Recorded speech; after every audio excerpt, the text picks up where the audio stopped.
Mesdames, Messieurs, merci de prendre le rendez-vous de ce journal Écho. La coopération italienne a accordé un financement de plus de 4 milliards de francs CFA à l'Organisation pour la mise en valeur du fleuve Sénégal.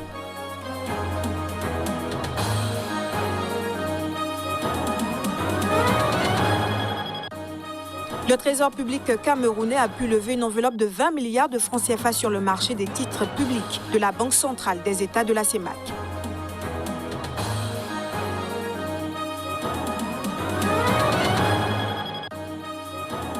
Et puis les exportations du secteur agricole en Afrique du Sud ont fait preuve d'une certaine résilience, même si l'économie a souffert de la pandémie de Covid-19.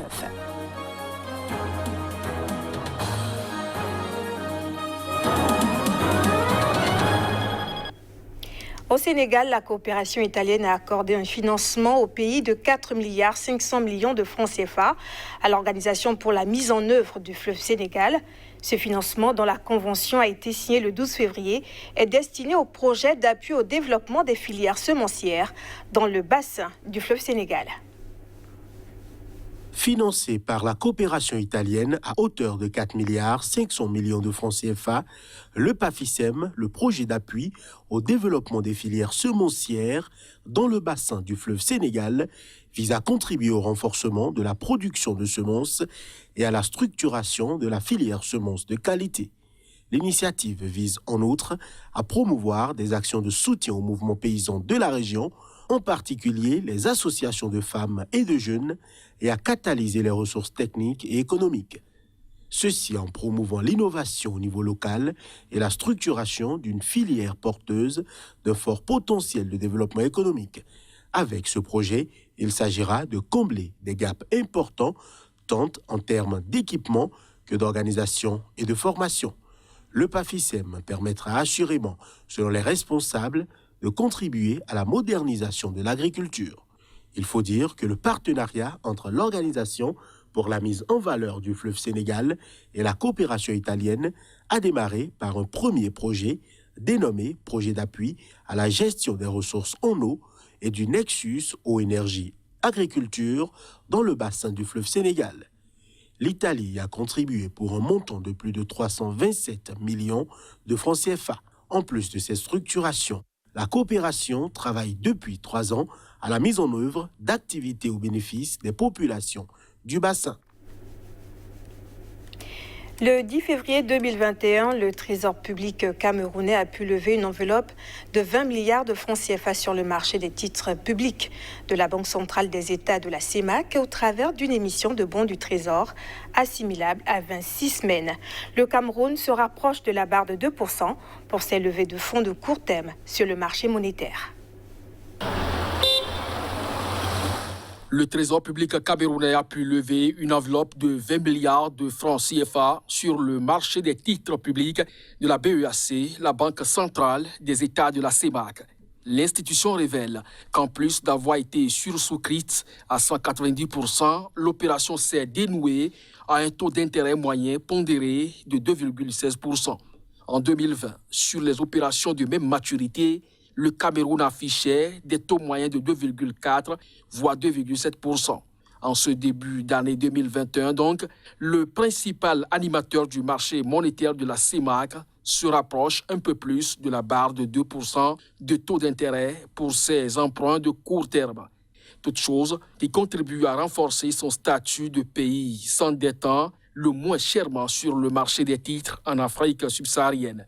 Le Cameroun serait en effet aujourd'hui le seul pays au sud du Sahara qui s'endette encore à des taux d'intérêt de moins 3% pour les titres de courte maturité et de moins de 7% pour les maturités longues. Cette baisse des taux d'intérêt concédés au Cameroun par les investisseurs du marché monétaire qui peut s'expliquer par le respect par le pays de tous ses engagements sur ce marché depuis sa création en 2011 est de bon augure pour l'enveloppe de 350 milliards de francs CFA que le Cameroun entend mobiliser sur ce marché tout au long de l'année 2021 courante. Le Kenya a eu un accord de principe du Fonds monétaire international pour une nouvelle aide financière de 2,4 milliards de dollars sur 3 ans. Le pays était en négociation depuis novembre 2020 avec l'institution pour mettre en place un programme de réforme. L'objectif est d'accélérer la reprise économique du pays alors que le niveau de la dette continue d'inquiéter les bailleurs de fonds. Les autorités du Kenya ont obtenu un accord de principe des services du Fonds monétaire international pour la mise en place d'un nouveau programme de réforme assorti d'une enveloppe financière. Au total, le programme prévu pour s'étaler sur 3 années devrait permettre à l'État kenyan d'avoir accès à 2,4 milliards de dollars de financement. Celui-ci sera décaissé dans le cadre du mécanisme élargi de crédit et de facilité élargie de crédit du FMI. L'objectif du nouveau programme, qui devra d'abord être approuvé par le conseil d'administration du FMI, est d'accompagner la reprise économique post-Covid-19 du Kenya, qui a été favorisée par le dynamisme économique du pays. En 2021, l'institution s'attend d'ailleurs à une croissance économique de 7,6% pour le Kenya, après la légère contraction à moins 0,1% attendue pour 2020. La nouvelle stratégie s'attellera donc essentiellement à stabiliser et réduire le niveau de la dette par rapport au PIB et à poursuivre le programme de réforme structurelle tout en améliorant les performances du secteur financier. Le programme des autorités vise à réduire la vulnérabilité de la dette, ce qui permettrait de préserver les ressources pour protéger les groupes vulnérables. Rappelons que ces derniers mois, le pays a engagé des négociations avec plusieurs de ses créanciers pour obtenir des moratoires sur le remboursement de ses dettes. Une stratégie qui vise pour l'État à consacrer les ressources initialement destinées au service de la dette à la mise en œuvre de programmes sociaux notamment. Si l'économie sud-africaine a souffert de la pandémie du coronavirus, les exportations du secteur agricole ont fait preuve d'une certaine résilience. Elles ont même enregistré une légère croissance, 3% de plus qu'en 2019. Pour les agriculteurs sud-africains, l'année 2020 est marquée par une nette progression des exportations. Elles ont atteint, selon les données publiées le 15 février par la Chambre des entreprises agricoles, 10,2 milliards de dollars, soit 3% de plus qu'en 2019, alors que les pronostics établis début 2020 tablaient sur une évolution négative. Ce chiffre représente surtout le second plus haut niveau de l'histoire du pays, après le record de 10,7 milliards de dollars affiché en 2018. Il faut dire que 2 facteurs expliquent cette belle performance. D'une part, l'importante production agricole du pays, connue également pour la qualité de ses fruits, légumes et céréales, mais également la faiblesse du rang par rapport au dollar et à l'euro d'autre part. En valeur, les spéculations dominantes de ces expéditions vers l'étranger sont entre autres les agrumes, les raisins, le vin, les pommes, les poires, le maïs, les noix. Le pays de Cyril Ramaphosa présente une balance commerciale agricole largement excédentaire puisque les importations n'ont été que de 5,9 milliards de dollars en léger recul de 8%. Soit un solde positif de 4,3 milliards de dollars. Pour le moment, aucun pays du continent n'en fait autant. Le maire de Miami souhaite faire de sa ville une pionnière en matière de crypto-monnaie. Francis Suarez a récemment fait une proposition audacieuse, celle de donner la possibilité aux fonctionnaires de Miami et les employés municipaux de recevoir l'intégralité ou une partie de leur salaire en Bitcoin. Il aura aussi proposé de permettre aux résidents de la ville de payer leurs impôts locaux en monnaie virtuelle. D'autres devises numériques pourraient à terme être utilisées. Une résolution en ce sens a d'ailleurs été adoptée par le conseil municipal d'après Bloomberg. Et c'est le moment pour nous de recevoir l'invité de ce journal. Et comme il est de coutume, ce sera Casimir Pédior.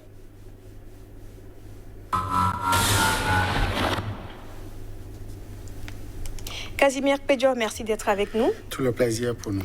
Vous êtes le directeur de publication du quotidien La Nouvelle Économie et nous parlerons de la Guinée-Bissau qui a vu son déficit budgétaire amélioré en 2021.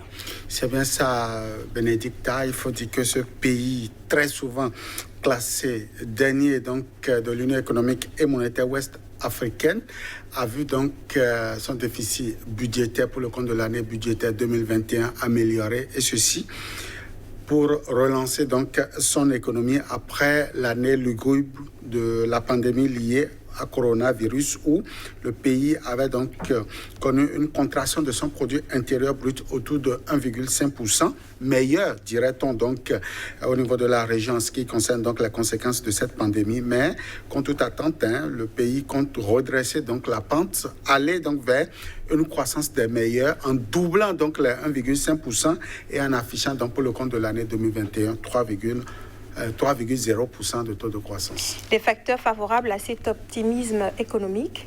Oui, quelques facteurs favorables, il faut dire, surtout la relance de l'économie par donc l'investissement public. Les programmes d'investissement public ont été gagnés au niveau donc de ce pays-là. Beaucoup de partenaires techniques et financiers ont donné leur aval, ont donné leur OK pour véritablement soutenir l'économie de ce pays. Et déjà, on compte au compteur beaucoup de réalisations annoncées, bien évidemment, telles que donc la réalisation d'infrastructures routières pour véritablement désengorger les villes enclavées de ce pays, et pourquoi pas la capitale Bissau, et aussi la réalisation donc d'infrastructures énergétiques, surtout ça, pour pouvoir donc passer de 20% de production, enfin de satisfaction de la demande vers pourquoi pas 33%, et cela pour le court terme, le pays envisage atteindre les 50% de la demande. Et déjà, c'est une innovation pour le pays, car beaucoup d'opérateurs économiques et surtout des méso-entreprises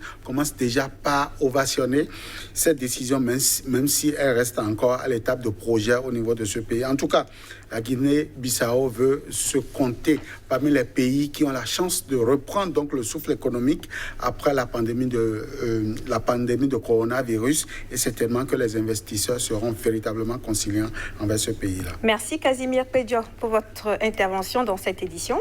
Je rappelle que vous êtes le directeur de publication du quotidien La Nouvelle Économie. Mesdames, Messieurs, merci pour votre attention et à très vite.